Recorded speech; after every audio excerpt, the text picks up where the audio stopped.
En uno de los aeropuertos más transitados del mundo, Despejado, vamos allá. el avión de carga 747 transporta un cargamento de equipamiento militar. En segundos, todo se tuerce trágicamente. ¡Baja el morro! ¡Lo intento! Subió mucho el morro y luego se paró. Pensé que los dos motores se habrían apagado. Una cámara graba el accidente. Dios santo, ahí está. Tras verlo, los investigadores proponen lo que parece una conclusión obvia. Parece un problema con la carga. Pensamos que teníamos la causa del accidente, pero después descubrimos que la historia no acababa ahí. Una prueba que han pasado por alto indica a los investigadores que están equivocados.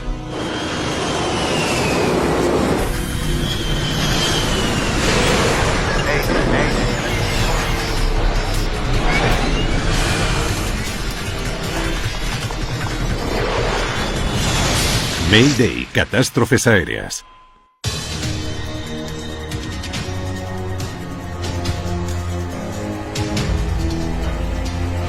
Pesadilla afgana. La base aérea de Bagram en la zona noreste de Afganistán es un hervidero de actividad. Tierra en Bagram, aquí ISAF 95 Alpha Quebec, listo para el rodaje. Los pilotos del vuelo 102 de National Airlines se preparan para el último trayecto de un turno agotador. El aire fuera se puede hasta tocar. Sí, seguro. Transportan carga en un Boeing 747 convertido y están aparcados sobre el asfalto esperando para despegar. Dile a la azafata que estoy preparado para mi cena con langosta. Creo que está en primera clase repartiendo caviar. El buen humor y las bromas entre los pilotos suelen predominar más en momentos de estrés, en situaciones inusuales. Todos los miembros de la tripulación son estadounidenses. El comandante Brad Hasler se dirige a casa con su mujer embarazada. Junto a él está el copiloto Jamie Brokaw. El comandante de refuerzo, Jeremy Lipka, está en el asiento reclinable. ¿Está Sitz detrás? No le he visto, espero que esté atrás. Sí, está detrás.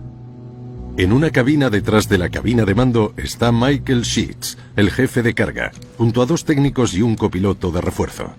Gracias a los pilotos adicionales, el avión puede volar largas distancias sin parar. Los miembros de la tripulación son todos civiles contratados por el Departamento de Defensa estadounidense. El ejército de Estados Unidos y sus aliados han construido más de 50 bases en Afganistán durante el periodo de guerra. Bagram es la más grande con diferencia. Tiene gimnasios y 7 enormes instalaciones donde comer. Tiene hasta tiendas. Tenía un Burger King. En su momento más álgido, aquí vivieron más de 40.000 personas. Ahora, tras 12 años de lucha, las operaciones militares aquí son cada vez más escasas. Las tropas, las armas y la maquinaria pesada se están marchando. Todos los días Control Aéreo debe lidiar con varios cientos de vuelos que despegan o aterrizan en este aeropuerto. Hoy el vuelo 102 de National Airlines es solo una pieza de un puzzle enorme y muy complejo. El plan de vuelo le ha llevado de Châteauroux en Francia a Camp Bastion en Afganistán, donde la tripulación cargó a bordo 94.000 kilos de cargamento. Se suponía que iban a llevarlo directamente a Dubái, pero les han desviado a Bagram. La tripulación lleva esperando más de una hora para despegar. 5 Alpha Quebec. Tienen permiso. Avisen cuando estén preparados. Vale, vamos allá. Por fin tienen permiso para avanzar. Estamos listos para despegar. 9-5 Alpha Quebec, rueden hasta pista 3.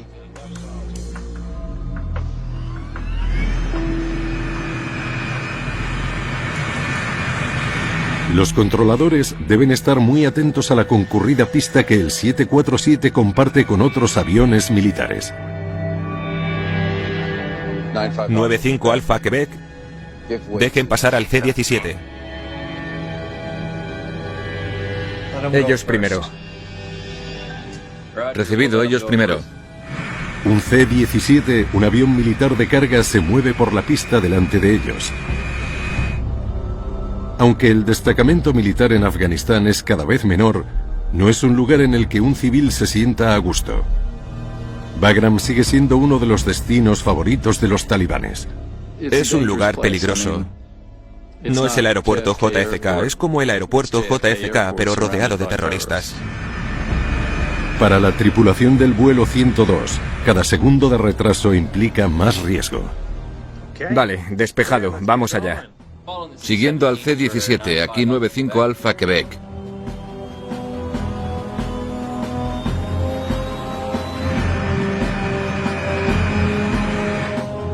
Lista de verificación previa al vuelo. ¿Flaps? 10-10 comprobados. En esos momentos piensas, ¿qué hago si alguien empieza a dispararnos desde el suelo? Es una situación de gran estrés mental. El C-17 que tenían delante ha despejado la pista. ¿Cómo va todo por esa ala? ¿Todo correcto? Todo genial. ¿Todos de acuerdo? Sí, todo bien. Ahora deben esperar el permiso para despegar. Llevan trabajando más de 20 horas seguidas. Cuando lleguen a Dubái, al fin podrán descansar. Creo que nos lo hemos ganado. Si no descanso un poco, mañana estaré muerto. Totalmente de acuerdo. Era una situación de mucho estrés. Se merecían que su jornada de trabajo terminara ya. A las 3:25 de la tarde obtienen el permiso para despegar. 95 Alfa Quebec, tienen toda la pista 3. Nos han confirmado la pista 3. Preparaos. El copiloto estará al mando de los controles en este trayecto final. Calculan que llegarán a Dubái en 2 horas y media. Cuando el retraso que estás sufriendo es muy grande y por fin obtienes el permiso para despegar, el alivio que sientes es enorme. En ese mismo instante, el periodista militar Steven Harkov está en la vía perimetral de la base volviendo de un día de trabajo haciendo fotos para una revista. Decidimos que íbamos a por algo de comer y a la izquierda del camión vi un 747 blanco y morado. Recuerdo que pensé, es un avión precioso, parece muy nuevo. V1. Rotación. Ascenso positivo. Tren arriba. Tren arriba. Se alejó de nosotros y empezó a rotar. En ese momento vi que algo no iba bien. Su ascenso es demasiado inclinado. ¿Qué le pasa a ese avión? Se tambaleaba en el aire. Enseguida le dije a Chris, ¿qué le pasa a ese avión? ¿Se estará incendiando?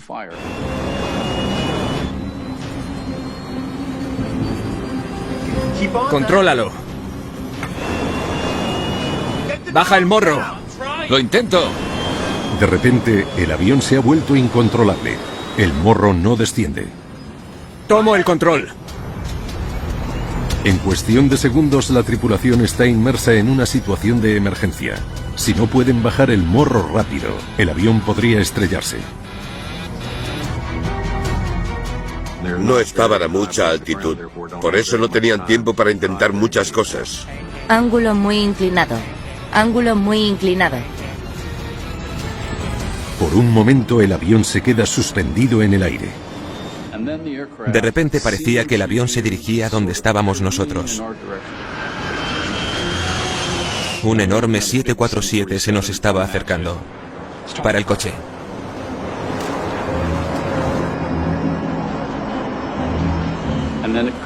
Luego subió mucho el morro y después se paró.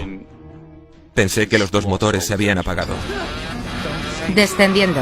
Descendiendo. Después, como a cámara lenta, comenzó a caer y se estrelló contra el suelo.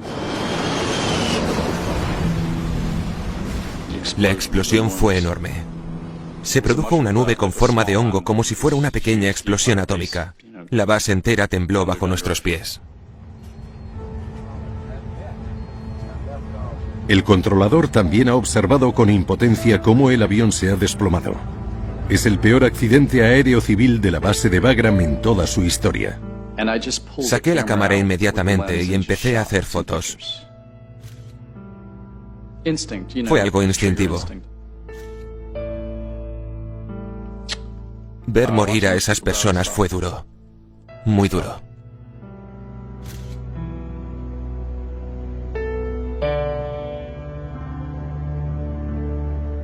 Aún sigo pensando en ello.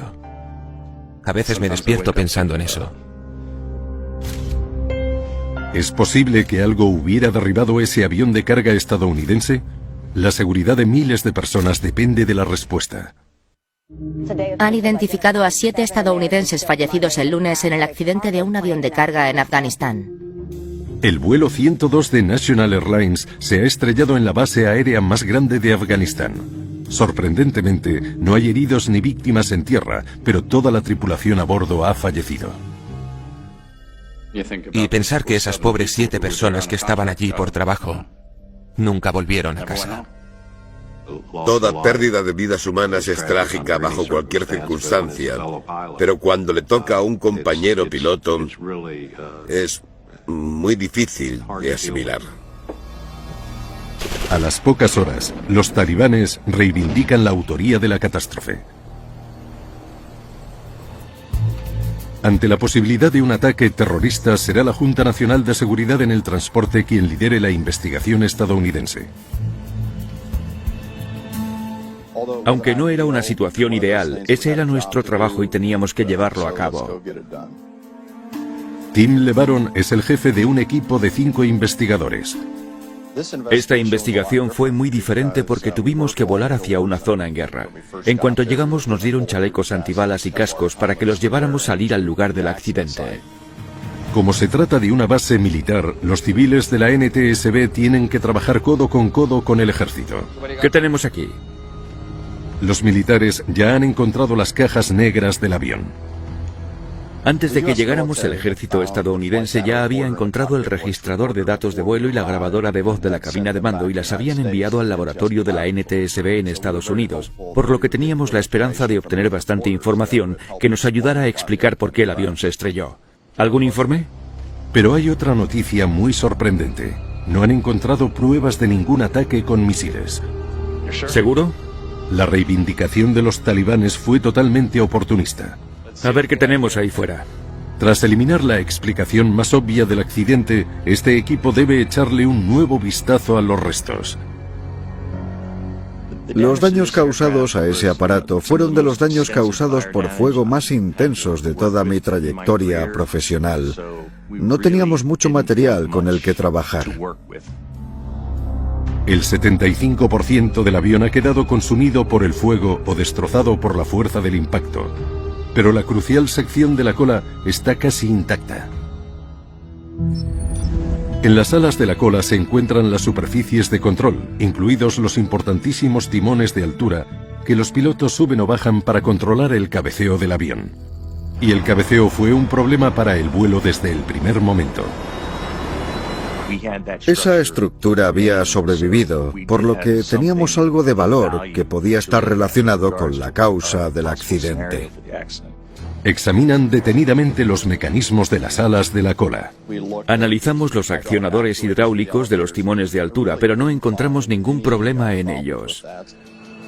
Todo parecía funcionar correctamente, no hay ningún problema. ¿Por qué no pudieron bajar el morro del avión?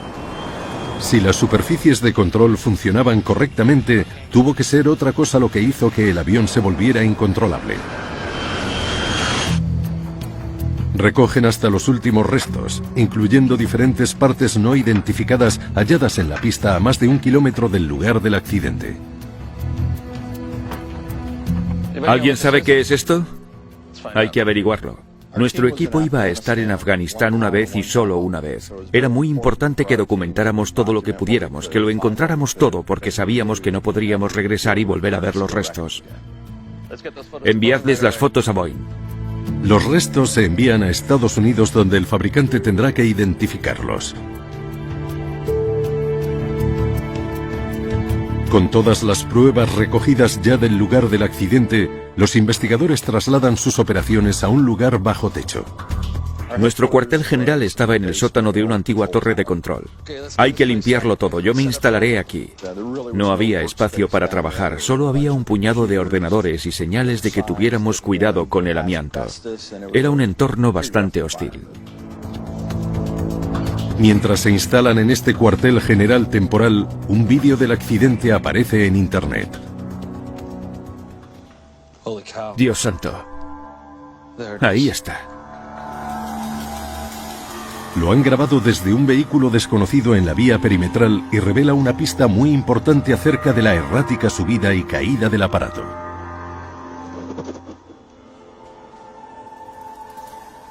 Parece un problema con la carga. Los movimientos del avión grabados en vídeo sugieren que transportaba demasiado peso y que eso fue lo que hizo que el aparato se desequilibrara. El peso siempre es más importante en un accidente de un avión de carga que en uno de pasajeros, porque los pasajeros tienen asientos asignados. Es algo muy estandarizado, hay más espacio, más margen de error cuando trabajas con el peso de pasajeros y maletas que cuando transportas un cargamento. Un 747 puede transportar casi cualquier tipo de cargamento. Es la responsabilidad de la empresa de la carga asegurarse de que el avión no va con exceso de peso. He escuchado que normalmente en la industria del transporte de cargamento los pilotos saben de antemano con qué mercancías van a lidiar, pero muchas veces no lo saben hasta el último minuto. Algunas de las preguntas que antes surgieron fueron: ¿cuál era la carga del avión? ¿Estaba lleno? ¿Cuánto pesaba la carga? Al examinar el manifiesto de carga, los investigadores descubren que el avión transportaba una carga inusual: vehículos blindados llamados MRAP, o vehículos resistentes a las minas y protegidos contra emboscadas. Estos enormes y pesados vehículos pueden resistir bombas de carretera y hasta cuentan con ruedas antibalas. La tripulación nunca había transportado ese tipo de vehículos en ese avión. De hecho, la aerolínea nunca había transportado el tipo de vehículos que estaba dentro de ese 747. El avión transportaba 5 MRAP que pesaban entre 12 y 18 toneladas. Cada vehículo estaba encadenado a un palé creado para ese efecto y asegurado con cuerdas a la cubierta principal del avión. La carga en este caso en concreto era muy pesada. Era la primera vez que transportaban 5 vehículos tan pesados. ¿Preparado para hacer números? Sí, dale. La tripulación aterrizó en la base aérea de Bagram con una carga completa de 94.000 kilos. Después repostaron, aumentando el peso del avión en 48.000 kilos. El peso máximo sin combustible es 2592. Los investigadores calculan el peso exacto que transportaban. El peso máximo en el despegue es de 395.000 kilos. Ellos tenían 94.000 kilos más el peso del combustible. Descubren que incluso con el pesado cargamento y con la carga de combustible, el avión no tenía exceso de peso. Estaba casi 91.000 kilos por debajo del límite de seguridad. Está claro que el peso no fue un problema. Debió de ser otra cosa lo que derribó el 747. Aunque el peso de la carga no fuera el responsable del accidente del vuelo 102, el equilibrio del cargamento sí podría ser el problema. Si la carga estaba desequilibrada desde el principio, eso habría afectado al rendimiento del avión. Sacad los esquemas. Los investigadores determinan el lugar de los MRAP para analizar el equilibrio de la carga. Añade la carga.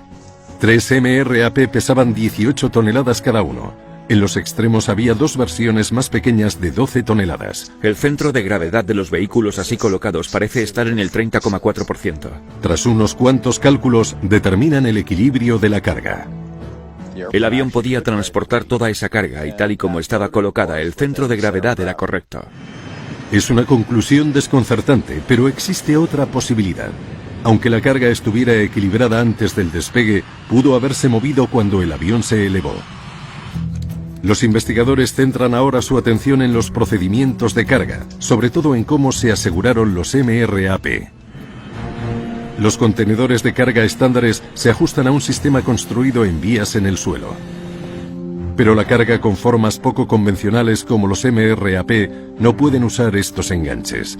Se utilizan pesadas cuerdas de nylon atadas a diferentes puntos de amarre en la bodega. Un aspecto que a mí me pareció crítico fue el proceso de calcular el número de cuerdas necesarias para asegurar los 5 vehículos. El jefe de carga a bordo del avión utilizó el manual de la aerolínea para calcular cuántas cuerdas se necesitaban para asegurar los vehículos. Basándose en el manual de operaciones de carga, se determinó que se necesitaban 24 cuerdas para los vehículos que pesaban 12 toneladas y 26 para los de 18. Teniendo en cuenta su experiencia a la hora de calcular esos números, me parece una conclusión totalmente lógica. A pesar de la aparición del vídeo, Los análisis demuestran que el avión no tenía exceso de peso, que estaba correctamente equilibrado y que la carga estaba asegurada según las normas de la empresa. Los investigadores necesitan averiguar qué pasó dentro del avión. La información de las cajas negras será crucial. Tomo el control. El registrador de datos de vuelo capta lo que hacen los timones de altura, los alerones y los controles de cabeceo. Teníamos la esperanza de obtener bastante información de esos registradores, información que nos ayudara a explicar por qué el avión se estrelló. Hola. ¿Sí? ¿Sí? Hola. ¿Tenéis los datos? Han llegado los datos de las cajas negras. Eso es genial. Pero hay un problema. ¿En serio? Me llamó nuestro director, John DeLisi, y me dijo que desgraciadamente tanto el registrador de datos de vuelo como la grabadora de voz de la cabina de mando habían dejado de funcionar poco después del despegue. Todo comenzó a ir mal justo después del despegue, conocido como punto de rotación. Pero es en ese preciso momento en el que ambas cajas negras dejan de grabar. Tener los datos de las cajas negras después del punto de rotación nos hubiera sido de gran ayuda, pero no contábamos con esa información. Gracias. Tuvimos que volver a centrarnos en los viejos métodos de investigación, lo que yo llamo los métodos de la vieja escuela. Los investigadores deciden ponerse en contacto con los testigos que vieron cómo se estrellaba el avión. ¿Qué más vio? En una base de ese tamaño podría haber miles de personas que pudieran aportar pruebas potenciales. Genial, muchas gracias. Teníamos que entrevistar a muchos testigos diferentes y escuchar el denominador común de todas las declaraciones de los testigos. Perdón, ¿qué vio qué? Un testigo informa de algo inusual. Uno de los militares afirma que vio ráfagas de humo detrás del avión después de que éste despegara. ¿Y no salían ni de las alas ni de los motores? Su testimonio plantea la posibilidad de que un fuego en el interior del avión fuera el causante del accidente. Si hubiera habido un incendio en la bodega de carga durante el despegue, habría alguna prueba de ello en los restos del interior del aparato. Lo interesante es que la sección de la cola, el tabique posterior de presión, que es blanco, no mostraba ningún indicio que apoyara la idea de que hubo un fuego a bordo antes del impacto. No hay señales de humo. No pudo haber un fuego a bordo. Los investigadores están en otro callejón sin salida. Siguen sin tener pruebas concretas de lo que ocurrió en los instantes finales del vuelo 102. Estábamos frente al lugar del accidente, pero todo estaba quemado y no quedaban muchos restos. ¿Cómo se puede llevar a cabo una investigación así? Una cosa es segura, siempre hay pruebas. Traed la grabadora de voz. En su búsqueda de respuestas, los investigadores se centran en la grabadora de voz de la cabina de mando. Su grabación se corta 3 segundos después del despegue, pero estaba grabando durante la larga espera de la tripulación sobre el asfalto de la base aérea. Escuchemos las 2 horas de grabación, quizá encontremos algo. Hay un problema, Brad. ¿Qué es esto? Parece que el copiloto le está enseñando algo al comandante. Hay un problema, Brad. ¿Qué es esto? Una de las cuerdas se ha roto. Páralo. La grabación sugiere que el copiloto encontró una cuerda rota en la bodega de carga. Dale. ¿Va a ponerle más cuerdas? Parece que se ha movido. ¿El camión? Sí, pero le ha puesto más cuerdas. ¿Uno de los vehículos se movió? Escuchamos que la tripulación habló de que la carga se había movido y de que una cuerda se había roto, y eso despertó nuestro interés. Dale. Todas las cuerdas que impedían que se movieran estaban sueltas. No deberían haberse movido. A pesar de la conclusión a la que llegaron los investigadores de que la pesada carga estaba adecuadamente asegurada y que no podía moverse, la grabación indica que eso no es verdad. Gracias a esa información sabemos que hicieron un cambio en la carga al aterrizar allí, y eso fue muy importante en nuestra investigación. Todas las cuerdas que impedían que se movieran estaban sueltas. ¿Qué crees que va a pasar cuando despeguemos y el avión deje de tocar el suelo? Ya será tarde para hacer nada. Me bajo de este avión. Tengo miedo. No tenían ni idea de lo grave que es. Los pilotos no estaban entrenados o equipados para saber si el amarre era bueno o no para la carga que llevaban. Me imagino que habrá cambiado la cuerda y las habrá ajustado aún más. Sí, las ha apretado más. Espera. Habla del jefe de carga, Michael Sheets. El jefe de carga en una operación con cargamento es el responsable de la seguridad de la carga. Todos dependían de él. ¿Qué pasa, tío? ¿Has tirado la otra cuerda? ¿Has puesto más? ¿Se han movido mucho? ¿Unos centímetros? Se han movido unos 5 centímetros porque es nylon. Pesan tanto que parece que es imposible que se muevan. Siempre se mueven. Todo se mueve. Si las cuerdas no estaban bien fijadas, puede que el vehículo del extremo final se soltara durante el despegue. Si la carga se mueve durante la rotación, el resultado sería un potencial problema de cabeceo. ¿Se movieron los MRAP tras el despegue? Para responder a esto, el equipo debe reconstruir los hechos que sucedieron en la bodega de carga antes del impacto. No hay pruebas de... Los investigadores necesitan demostrar que uno de los vehículos resistentes a las minas y protegidos contra emboscadas se movió durante el despegue. Es difícil encontrar pruebas entre los escasos y desperdigados restos del aparato. Una cosa que hacemos los investigadores es llegar a un entorno muy caótico y ponerle algo de orden. Vale, genial, poned eso en el centro. Reuní la mayor parte posible de la estructura del tabique posterior de presión. Creo que logramos un 90 o un 95%. El tabique posterior de presión es una pared hermética que protege la zona de carga de la sección de la cola no presurizada del avión. Los investigadores clasifican las piezas del revestimiento que cubre la bodega de carga por el lado del tabique. Esto va con esto, seguro. Mirad esto. Creo que sé lo que es. Se podían leer las palabras Goodyear. Era obvio que la rueda del último vehículo había impactado en el tabique posterior de presión y dejado la marca del neumático en el revestimiento. Bang. Parecía como si el neumático se hubiera estampado en el tabique posterior de presión como un sello. Solo pudo hacerlo una rueda. La marca en la esquina derecha encaja con el neumático de repuesto del último vehículo. El propio vehículo se encontró volcado entre los restos, dañado por el fuego, pero no destrozado. Pásame esa linterna, por favor. Gracias. La caja de la antena de metal de la parte posterior del MRAP está dañada y les aporta otra pista importante. Mirad, hubo una transferencia de pintura. La caja se sitúa en una posición elevada en la parte trasera del MRAP. Parece un golpe directo. Los únicos sitios en los que pensamos que pudiera haber pintura naranja era en la grabadora de voz de la cabina de mando y en el registrador de datos de vuelo. Para golpear los registradores, el vehículo tuvo que moverse al menos 3 metros. ¿Pudo haberse movido tanto?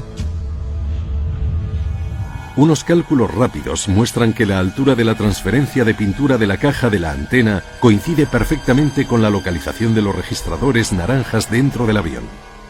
La caja de la antena estaba a unos 2,5 centímetros del suelo, la misma altura a la que estaban la grabadora de voz de la cabina de mando y el registrador de datos de vuelo. Ahí empezamos a ver una serie de acontecimientos relacionados que indicaban que el último vehículo se había movido hacia atrás.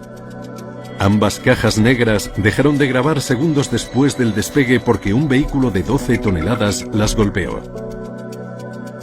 Pero aunque el pesado vehículo dañara los registradores de vuelo, ¿pudo haber derribado un enorme 747?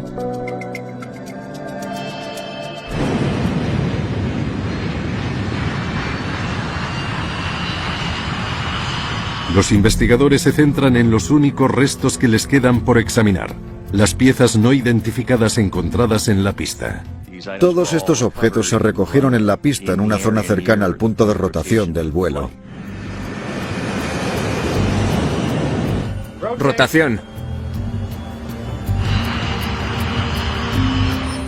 En el aeropuerto de Bagram, la pista mide más de 3 kilómetros. Las piezas se descubrieron en el lugar en el que despegó el avión, a poco más de 1 kilómetro del lugar del accidente. No se sabe si fueron importantes o no. ¿En qué parte del avión estaban? ¿Procedían del morro? ¿Procedían de la parte trasera del aparato? ¿Qué función tenían en el avión? Expertos en Boeing han podido identificarlas. Vamos allá. Tubería de retorno hidráulica. Una de las piezas, una tubería rota, procede del sistema hidráulico número 2. Tráeme el esquema del sistema hidráulico. El 747 tiene 4 líneas hidráulicas que alimentan los sistemas de control del aparato. El sistema hidráulico número 2 transporta el fluido a través del suelo de la cubierta y el tabique posterior de presión en la parte trasera del avión. Las tuberías van por aquí. El sistema hidráulico número 2 acciona uno de los 4 timones de altura. Los timones de altura controlan el cabeceo desde la cola del aeroplano. Si el último vehículo se movió hacia atrás y rompió el tabique posterior de presión, pudo haber golpeado las tuberías hidráulicas y afectado a las superficies de control. Pongamos el vídeo. Los investigadores deciden examinar más detenidamente el vídeo.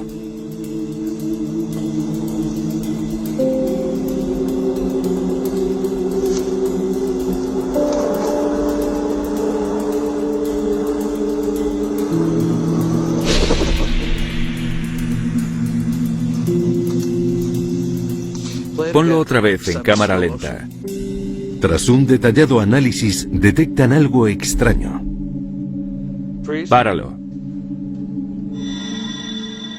Algo no va bien. Avanza unos pocos fotogramas. Un poco más. Un poco más, para. ¿Qué pasa? Algo está torcido en el tren de aterrizaje. El sistema del tren de aterrizaje en un avión tan grande como el 747 es muy complejo, porque tienen que transportar cargas muy pesadas. Bajan y suben juntos y para ello se necesitan varios sistemas hidráulicos. Los sistemas hidráulicos que controlan el tren de aterrizaje también regulan otras partes del avión, incluidas las superficies de control que afectan al cabeceo.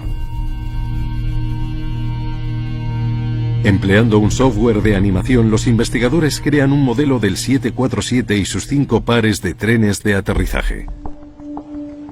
Vamos a comparar el modelo con el vídeo.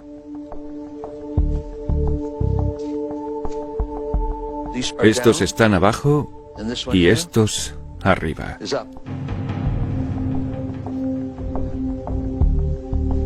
Eso no debería haber pasado.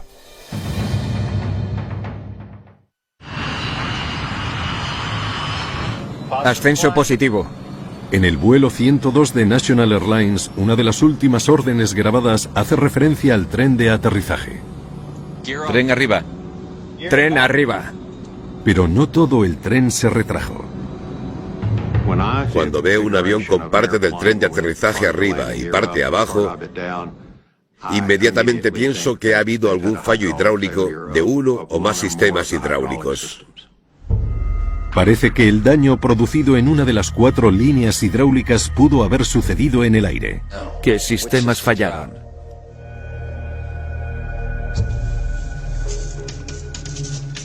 Tren de aterrizaje de fuselaje.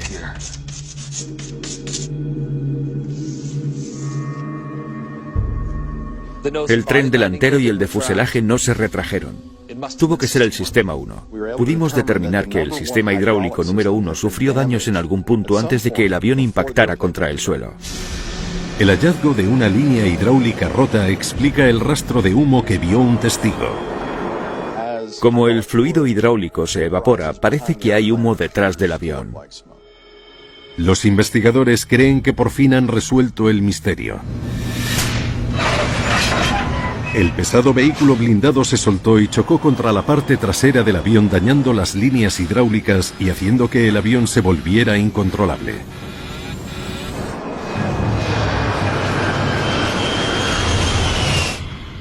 Tras 11 días en Bagram, los investigadores están preparados para volver a casa.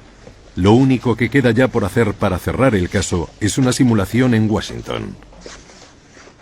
Pensamos que teníamos la causa del accidente, pero después descubrimos que la historia no acababa ahí. En el cuartel general de la NTSB en Washington, D.C., ¡qué alegría volver! Se preparan para finalizar el caso. Lo único que les queda por hacer es verificar su teoría de que los dañados sistemas hidráulicos impidieron a los pilotos recuperarse de un ascenso demasiado inclinado. Cuando volvimos a Estados Unidos, el siguiente paso era hacer las simulaciones, recrear el accidente. En primer lugar, configuran el 747 con 2 sistemas hidráulicos dañados para ver cómo actuaría el avión al moverse la carga. Tim Barch, el jefe del rendimiento de los aviones, supervisa las simulaciones. Si uno de esos vehículos blindados se hubiera movido y hubiera cambiado su centro de gravedad, ¿se podría controlar el avión? Vale, ¿qué más sabemos? Veamos los nuevos números. Cogimos todo lo que sabíamos hasta ese momento y comenzamos a hacer simulaciones para ver si podíamos tejer una historia que tuviera sentido. Avión, a ver qué haces ahora.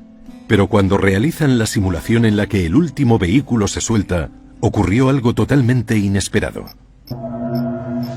El morro baja y el avión vuela con seguridad. Ponle más peso atrás.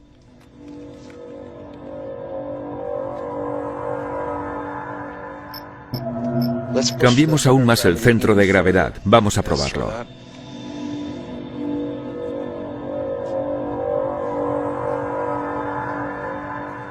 A pesar de tener 2 sistemas hidráulicos rotos y de que un MRAP se chocara contra la parte trasera del avión, las simulaciones muestran que se podía controlar el avión. Se nos escapa algo. La teoría que parecía firme en Afganistán ya no lo es. Le dimos muchas vueltas a la cabeza. Algo se nos escapaba. La mayor parte de los restos del avión estaban ya enterrados en Afganistán, cerca del lugar del accidente a miles de kilómetros. Solo unas pocas piezas seleccionadas se habían enviado a Estados Unidos para su análisis. Los investigadores deben repasar las fotografías en busca de nuevas pruebas que puedan explicar el accidente.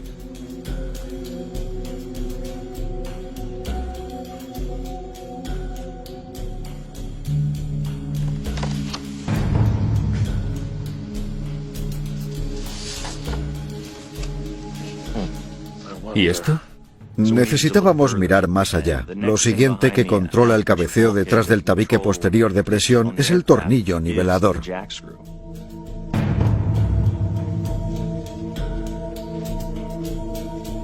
Hola. ¿Dónde acabó el tornillo nivelador? El estabilizador horizontal es una gran superficie de control que ayuda al avión a equilibrarse en el aire. El tornillo nivelador de unos 2 metros baja y eleva el borde del estabilizador en respuesta a las órdenes del piloto. El tornillo nivelador encontrado en el lugar del accidente estaba doblado y tenía la base muy dañada. La explicación más probable es que ese daño se produjera por el impacto, pero para comprobarlo, lo envían a Estados Unidos para analizarlo. Nos sorprendió mucho descubrir que ese tornillo nivelador se había movido hacia atrás y que se había soltado del avión. Los resultados muestran que el tornillo nivelador se movió hacia atrás, lo contrario a si se hubiera doblado por el impacto. La gran pregunta era ¿por qué? ¿Qué lo habría empujado hacia atrás?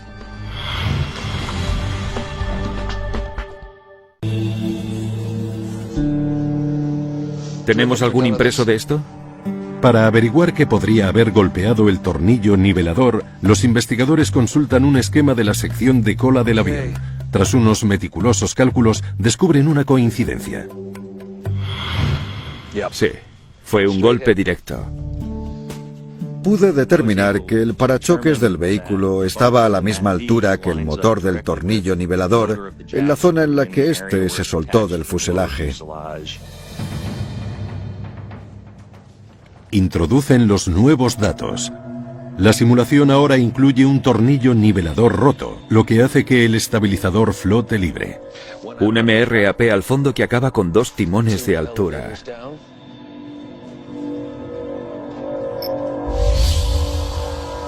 Y el avión se vuelve incontrolable. Los investigadores por fin determinan que el MRAP que impactó contra el tornillo nivelador fue la causa del accidente. Pero aún hay un misterio muy importante.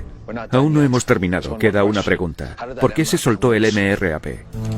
En Bagram, el jefe de carga calculó el número de cuerdas necesarias para cada vehículo basando sus cálculos en el manual de operaciones de carga de la empresa. ¿Cómo pudo soltarse la mercancía si siguió el procedimiento correcto? Empecé a contactar inmediatamente con otros operadores de carga para saber qué se tenía que haber hecho para asegurar este tipo de cargamento usando cuerdas. Cuando los ejecutivos de Boeing revisan los procedimientos, se llevan una gran sorpresa. Los fabricantes se quedaron bastante sorprendidos por cómo se interpretaron esos requisitos. Para lograr la mayor capacidad de carga de cada cuerda, estas se tienen que colocar en un ángulo preciso. Si se cambia el ángulo, se cambia la capacidad de la cuerda. La aerolínea no había incluido esa información en su manual. Boeing en su manual dice que si tiras directamente de una cuerda, esta puede aguantar 1.600 kilos, pero que si la colocas con un ángulo de 45 grados, su capacidad se reduce. Si tiras de ella con un ángulo de 90 grados, su capacidad es nula. El manual de National Airlines decía que independientemente del ángulo en el que estuvieran, cada cuerda aguantaba 2.300 kilos. Los cálculos de Boeing revelan que el vuelo 102 de National Airlines despegó con menos de la mitad de las cuerdas necesarias para cada vehículo. Como mucho podían haber transportado un MRAP. ¿Qué pasa, tío? Los investigadores descubren que Michael Sheets, el jefe de carga, no tiene culpa alguna, contaba con poca formación y no estaba certificado. Sin saberlo, basó sus cálculos en un manual defectuoso. Entiendo al jefe de carga en esa situación. Los datos, los manuales que le sirvieron de guía eran incorrectos.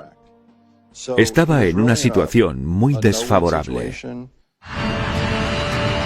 Pero el movimiento de la carga por sí mismo no fue la causa del desastre. El accidente se produjo porque el MRAP que se soltó dañó el estabilizador horizontal. Sin el estabilizador horizontal de la cola es imposible controlar ni el cabeceo ni el equilibrio del avión. Era una situación incontrolable. Sin el estabilizador horizontal, las configuraciones que introdujeron los pilotos hicieron justo lo contrario de lo que estos querían. Una orden para bajar el morro hizo que éste se elevara más. Hay una desconexión total entre lo que haces como piloto y lo que hace el avión. Tuvo que ser aterrador. Una situación de pánico total. No me lo puedo imaginar de otra forma. El informe final de la NTSB indica que la causa más probable del accidente fueron los procedimientos inadecuados de National Airlines a la hora de asegurar cargas especiales. Su conclusión es que el último vehículo, al estar mal asegurado, se movió hacia atrás golpeando dos sistemas hidráulicos y el estabilizador horizontal, haciendo que fuera imposible para los pilotos recuperar el control del aparato.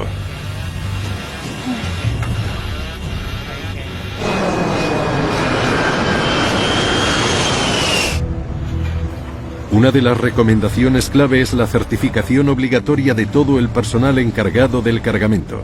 Un paso que ayudaría a estandarizar los procedimientos, la formación y la carga de trabajo.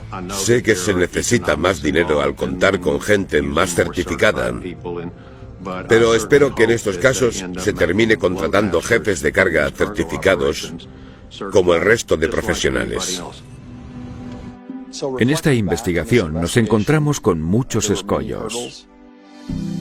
Tuvimos que viajar a Afganistán con un equipo muy pequeño y recurrir a los métodos de la vieja escuela.